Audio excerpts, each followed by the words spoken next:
Hello friends, कैसे हो।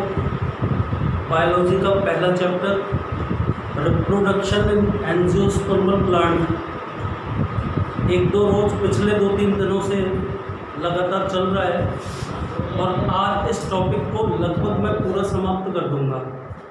ठीक है, तो उसमें कल मैं आपको जनन की प्रक्रिया के विभिन्न प्रकार बता रहा था। आज थोड़ा सा उसी को समझाऊंगा। मैंने बोर्ड पे लिखा है कायिक प्रवर्धन या कायिक जनन। ठीक है, इसके प्रकारों को समझाऊंगा और उसके अलावा कुछ बढ़िया प्रश्न है वो भी आपको बताए जाएंगे। ठीक है, तो आप ध्यानपूर्वक सुने। देखिए, बोर्ड पे लिखा हुआ है कायिक प्रवर्धन या कायिक जनन। यह प्रक्रिया मुख्य रूप से 3 प्रकार की होती है। सबसे पहला प्रकार है इसमें कर्तन। कर्तन को इंग्लिश में बेटा कटिंग कहते हैं। बहुत ही सरल प्रक्रिया है, बहुत ही सरल प्रक्रिया है। सरल इसलिए है कि नाम से पता चल रहा है कि भाई कर्तन या कटिंग के अंतर्गत स्तंभ या मूल के टुकड़ों को, स्तंभ या मूल के उपयुक्त आकार के टुकड़ों को पादप से अलग करके भूमि में रोपित करते हैं। ऐसा होता है बेटा कर्तन या कटिंग में। अच्छा, इसमें एक बात आपको याद रखनी पड़ेगी, विशेषकर स्तंभ वाले केस में, कि उसे भूमि में रोपित करने से पूर्व किसी उपयुक्त सांद्रता वाले वृद्धि प्रवर्धक हार्मोन द्वारा उपचारित किया जाना आवश्यक होता है। ठीक है, अब कक्षा 11 में आप पढ़ चुके हैं कि वृद्धि प्रवर्धक हार्मोन होते कौन कौन से हैं। देखो, इंडोल 3 एसिटिक अम्ल, इंडोल 3 ब्यूटायरिक अम्ल, NAA नेफ्थलिन एसिटिक अम्ल, 2,4-D 2,4-डाइक्लोरोफिनॉक्सी एसिटिक अम्ल। ये सारे के सारे वृद्धि प्रवर्धक हार्मोन हैं। बेटा वो एक बात गौर करना, यद्यपि अपन कर्तन को सीधे ही भूमि में रोपित कर सकते हैं, पर यदि आप इन्हें रोपण से पूर्व किसी वृद्धि प्रवर्धक हार्मोन की उपयुक्त सांद्रता वाले विलयन से उपचारित करोगे तो बेटा ये जो वृद्धि प्रवर्धक हार्मोन हैं ये अपस्थानिक मूलों के निर्माण को प्रेरित करते हैं। आपका पादप जल्दी से जल्दी डेवलप होना शुरू हो जाएगा।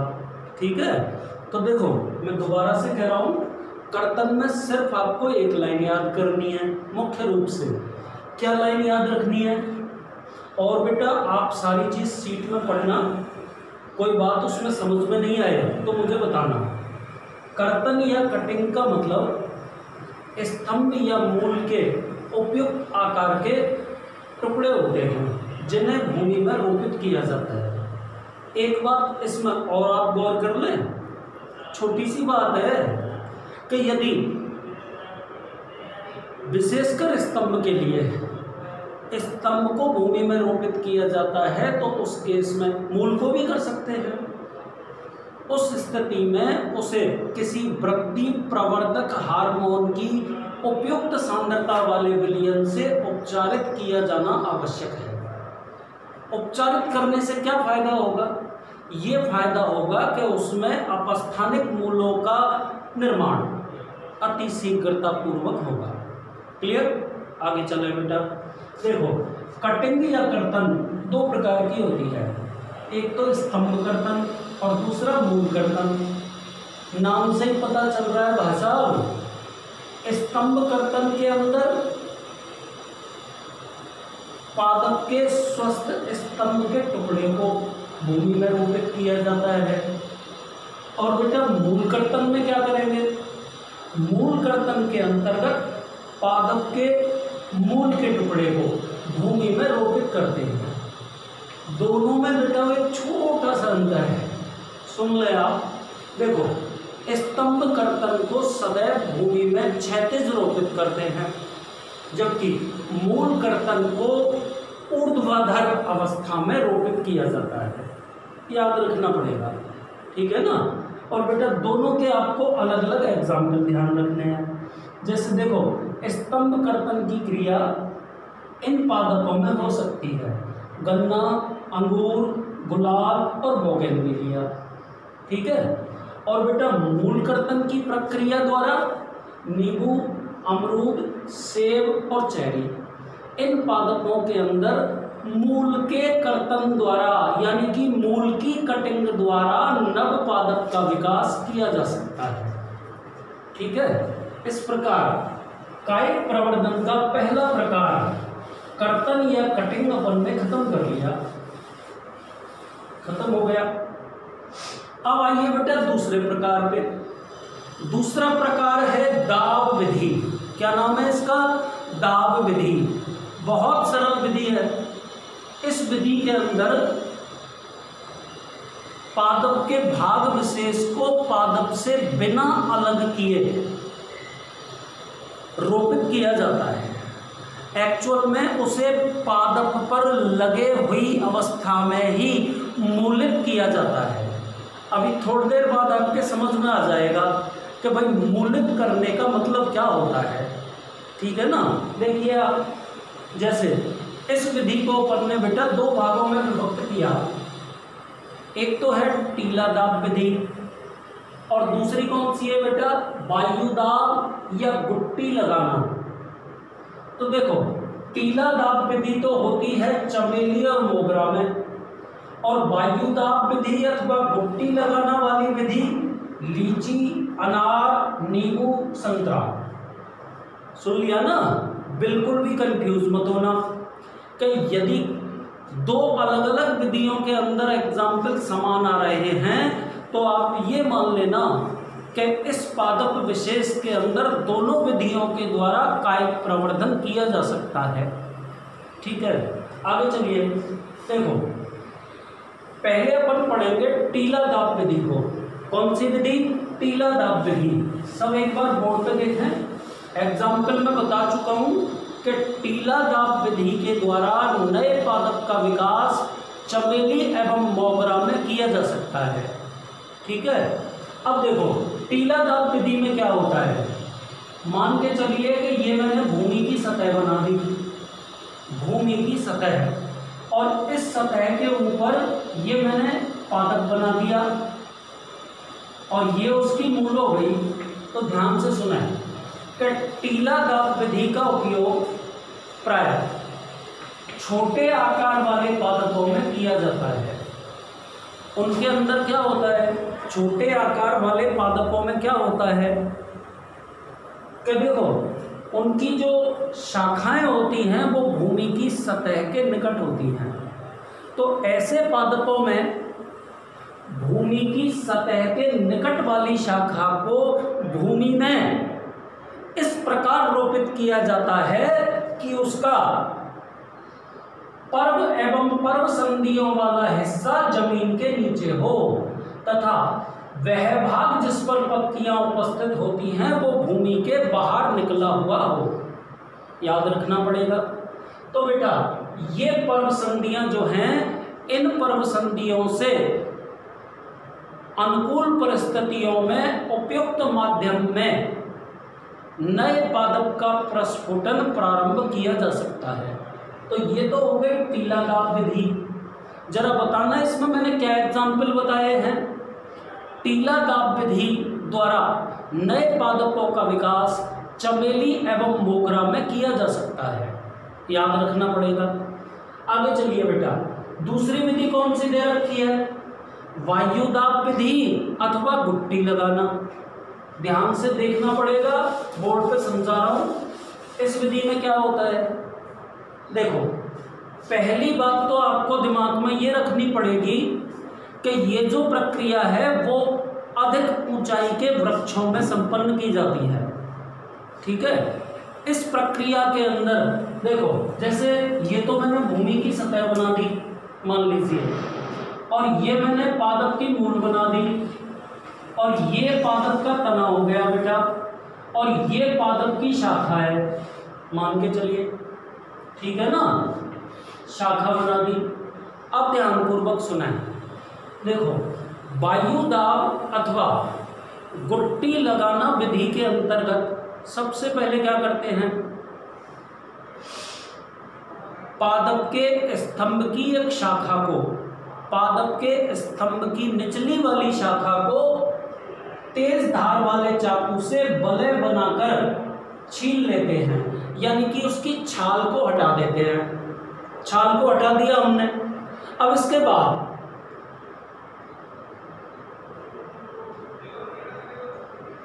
रुई, गीली मिट्टी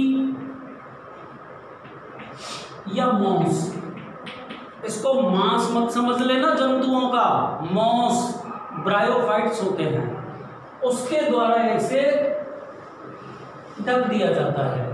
मतलब गीली मिट्टी के द्वारा अथवा रुई के द्वारा अथवा मॉस पादपों को इसके चारों तरफ लपेट दिया जाता है। बैठ गई होगी आपकी समझ में। अब क्या करेंगे बेटा, इस शाखा की जस्ट ऊपर वाली शाखा पर एक छोटी सी मटकी बांध दी जाती है। मटकी में जल भर देते हैं और मटकी के पैने में एक छोटा सा छिद्र कर देते हैं और उस छिद्र से होकर के एक धागा मूलित की जाने वाली शाखा के ऊपर पिरो दिया जाता है। इस पूरी प्रक्रिया का उद्देश्य केवल इतना होता है कि जिस शाखा को अपन मूलन कर रहे हैं या जिस शाखा को मूलित किया जाना है, उस शाखा के ऊपर निरंतर जल की बूंदें गिरती रहे। मतलब वो हमेशा नम बना रहना चाहिए। ठीक है बेटा। कुछ दिनों के पश्चात शाखा का मूलन हो गया। अब इस शाखा को आप यहाँ से काट करके भूमि में रोपित कर सकते हैं। बैठ गया आपकी समझ में। तो ये विधि हो गई बेटा वायुदाब विधि अथवा गुट्टी लगाना। हो गया काम खत्म। ठीक है। एग्जाम्पल भी इसके मैं आपको बता चुका हूँ। बैठ गई। अब आगे चलिए। अब आ गए बेटा अपन तीसरी। हाँ, पिछले उसमें एक छोटी सी बात मैं और कह देता हूँ कि भाई इस विधि का नाम गुट्टी लगाना है। तो गुट्टी लगाने से क्या मतलब होता है, तो आप ध्यान से सुन लें कि आपने स्तंभ की शाखा को तेज चाकू से बलय के रूप में छाल को हटाकर मॉस, गीली मिट्टी अथवा रुई से लपेटा जो था, वही प्रक्रिया कहलाती है गुट्टी लगाना। तो गुट्टी लगाने का मतलब यही है कि इसको रुई, गीली मिट्टी अथवा मॉस पादपों से चारों ओर से लपेट दिया जाना। क्लियर। आगे चलिए। अब अपन तीसरी प्रक्रिया पे आ गए बेटा। कृत्रिम कायिक प्रवर्धन की तीसरी विधि रोपण। रोपण को इंग्लिश में कहते हैं ग्राफ्टिंग। बहुत सिंपल सी बात है बेटा। देखो मैं समझा रहा हूं। रोपण अथवा ग्राफ्टिंग के अंतर्गत दो अलग अलग गुणों वाले पादपों को आपस में जोड़ा जाता है। परिणाम स्वरूप उस पादप में दोनों पादपों के गुण एक साथ उपस्थित हो जाते हैं। ठीक है ना। जैसे देखो इस क्रिया के अंदर निम्न गुण वाले पादप को स्कंद तथा उच्च गुण वाले पादप को कलम कहते हैं। यदि आप निम्न गुण वाले पादप के ऊपर, जनरली ये आधार या बेस का काम करता है, यदि आप इस पादप के ऊपर कलम को किसी भी रूप में, चाहे टी शेप, चाहे वी शेप, चाहे पादप को आधा काट करके, कैसे भी दोनों पादपों को जोड़ देते हैं, यानी कि स्कंद को और सीयन को, तो कुछ समय पश्चात दोनों के संवहन ऊतक आपस में जुड़ जाते हैं। एधाएं उनकी संयुक्त हो जाती हैं और नया कोशिका विभाजन प्रारंभ हो जाता है। तो स्कंद में यानी कि निम्न गुण वाले पादप में उच्च गुण वाले पादप के लक्षण डेवलप हो जाते हैं। ये कहानी है ग्राफ्टिंग की। याद रखना पड़ेगा कि ग्राफ्टिंग अथवा रोपण 4 प्रकार का होता है। एक तो जिह्वारोपण, दूसरा फच्चर रोपण, तीसरा क्रीट रोपण और चौथा कलिका रोपण। ये भी बड़े सरल है भाई साहब। देखो, जिह्वारोपण और फच्चर रोपण में तो आपको दिमाग में रखना पड़ेगा कि स्कंद एवं कलम समान व्यास के होते हैं। ठीक है। तीसरे प्रकार के अंदर आपको याद रखना पड़ेगा, तीसरा प्रकार कौन सा है? क्रीट रोपण। उसमें आपको याद रखना पड़ेगा कि स्कंद का व्यास कलम के व्यास की अपेक्षा कई गुना ज्यादा होता है, यानी कि एक स्तंभ के ऊपर कई कलम मुकुट के रूप में लगी रहती हैं, इसीलिए इसका नाम क्रीट रोपण है। चौथा इसमें आप बोलेंगे कलिका रोपण। कलिका रोपण में टी आकारीय कलिका जो कलम को इंडिकेट करती है उसे, जैसे मान लीजिए स्कंद में मैंने टी आकार का एक खांच बना दी, टी आकारीय एक खांच बना दी, और बेटा कलम से टी आकार का एक हिस्सा निकाला और इस खांच के अंदर सेट कर दिया। ठीक है। दोनों को बांध दिया जाता है और दोनों को बांधने से दोनों की एधाएं आपस में एक दूसरे के संपर्क में आ जाती हैं, कोशिका विभाजन प्रारंभ हो जाता है, संवहन ऊतकों का जुड़ाव शुरू हो जाता है और साथ ही साथ निम्न गुण वाले पादप के अंदर उच्च गुण वाले पादपों के लक्षण डेवलप होने लग जाते हैं। तो यहां आकर के ये पूरा टॉपिक खत्म हो गया। अब सबसे पहले तो मैं पूरा का पूरा एक बार जो चार्ट मैं पिछले 2 दिन से पढ़ा रहा हूं वो ना रिपीट कर देता हूं तेजी से, और उसके बाद मैं आपको इस पाठ के कुछ प्रश्न बताऊंगा जो बोर्ड एग्जामों में आ चुके हैं, तो आप सुन लें। देखो, सबसे पहले अपन ने बीचों बीच में लिखा जनन को 2 भागों में विभक्त करते हैं, अलैंगिक जनन और लैंगिक जनन। लैंगिक जनन तो अपन आगे पढ़ेंगे, अलैंगिक जनन को यहाँ इस चैप्टर में 2 भागों में बांटा है, अनिषेक बीजता और दूसरा बेटा कायिक जनन या कायिक प्रवर्धन। कायिक जनन को पुनः 2 भागों में बांट दिया, प्राकृतिक कायिक जनन और कृत्रिम कायिक जनन। प्राकृतिक कायिक जनन की प्रक्रिया तनों द्वारा, मूल द्वारा, पत्तियों द्वारा और जनन संरचनाओं द्वारा यानी कि पत्र प्रकलिकाओं द्वारा पढ़ी। तने द्वारा प्राकृतिक कायिक जनन के अंतर्गत अपन ने तने के विभिन्न रूपांतरणों के बारे में पढ़ा। प्रकंद है, कंद है, घनकंद है, शल्ककंद है, ऊपरी भूस्तरी, अंतः भूस्तरी, भूस्तरी और भूस्तारिका। और फिर अपन आ गए कृत्रिम कायिक जनन या कृत्रिम कायिक प्रवर्धन पे, जो मैंने आज आपको चार्ट बना के समझाया। इसको अपन ने 3 प्रक्रियाओं में बांटा। पहली प्रक्रिया थी कर्तन, जिसको अपन ने 2 भागों में बांटा, स्तंभ कर्तन और मूल कर्तन। ठीक है। दूसरी प्रक्रिया जो इसमें अपन ने पढ़ी वो है दाब विधि, जिसमें भी अपन ने 2 क्रियाएं पढ़ी, एक तो टीला दाब विधि और दूसरी वायु दाब अथवा गुट्टी लगाना, और तीसरी विधि अपन ने पढ़ी रोपण। और बेटा रोपण की प्रक्रिया को भी अपन ने 4 भागों के अंदर विभक्त किया। कौन कौन से 4 भाग थे?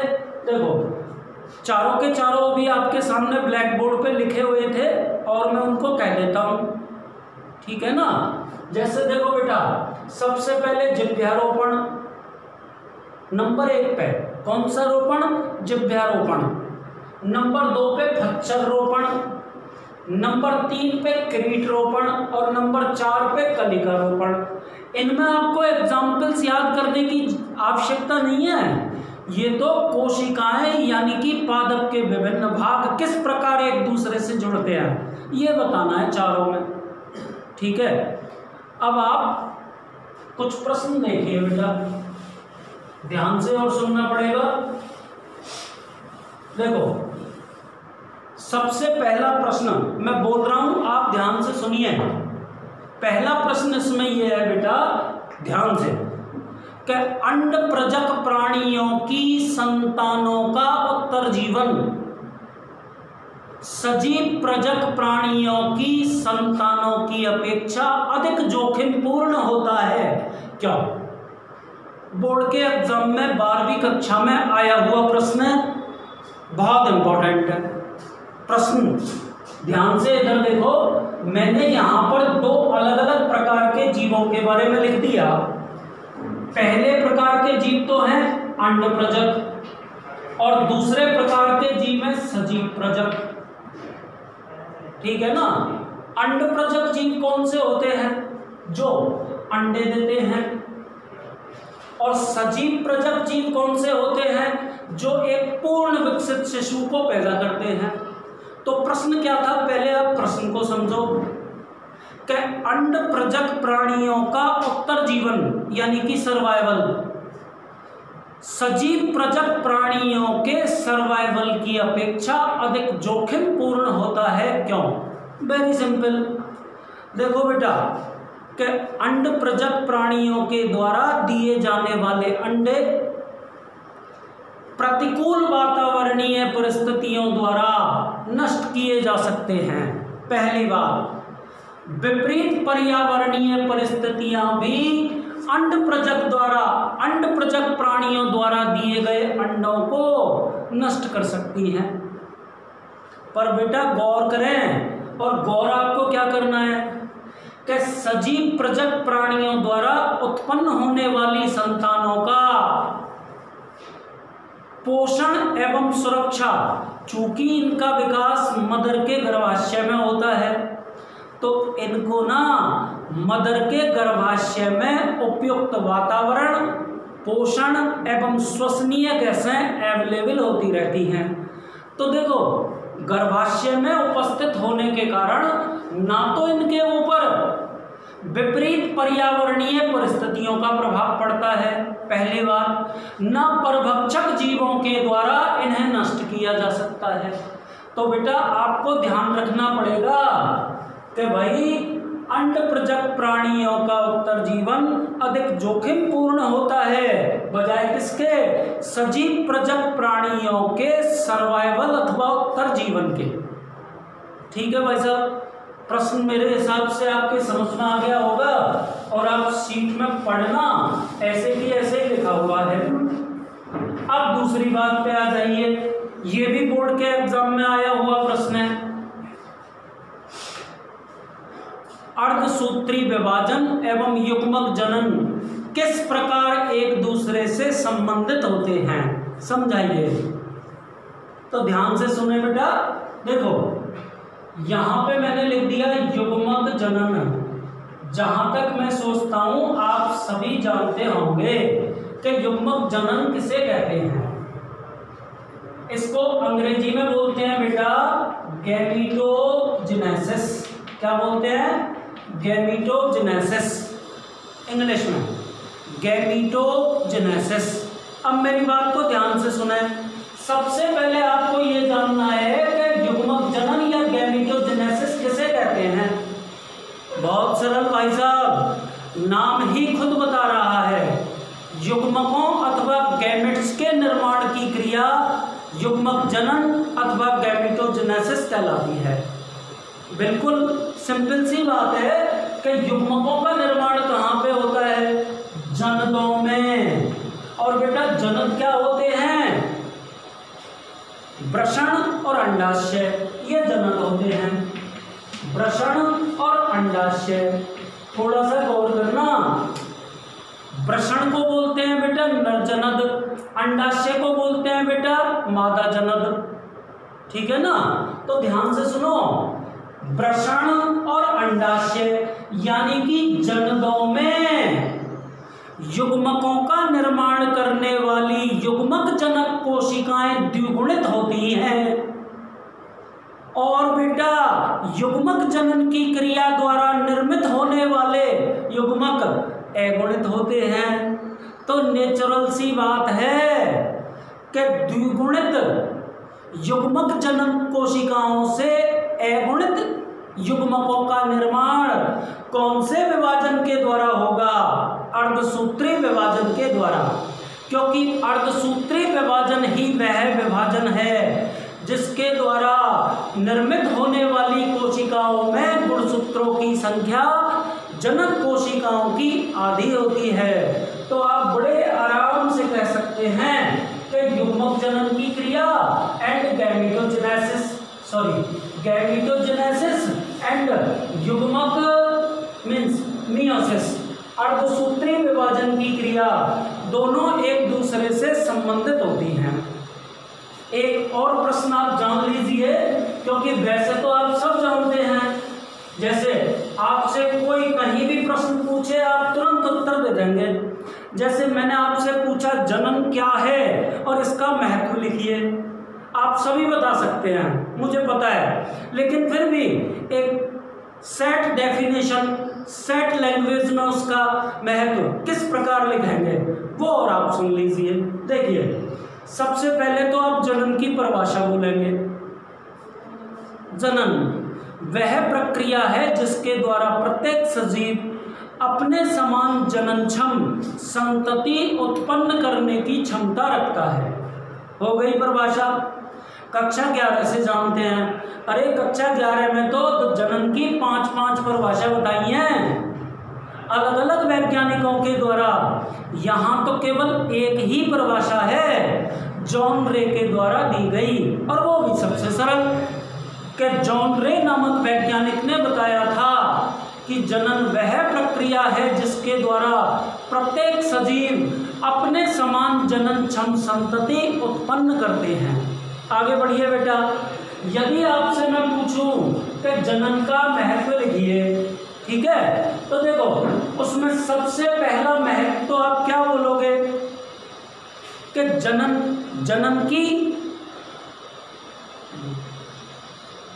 की प्रक्रिया के द्वारा जातियों में निरंतरता बनी रहती है। पहली बात देखो, ये सेट लैंग्वेज सीखो। दूसरा पॉइंट, जनन की प्रक्रिया के द्वारा जातियों का अस्तित्व पृथ्वी पर बना रहता है। पॉइंट नंबर 3 में आप क्या बोलोगे कि जनन की प्रक्रिया जनसंख्या नियंत्रण में मदद करती है, अर्थात जनन की प्रक्रिया के द्वारा पृथ्वी पर शिशुओं, युवाओं, प्रौढ़ों और वृद्धों की संख्या का अनुपात निश्चित बना रहता है।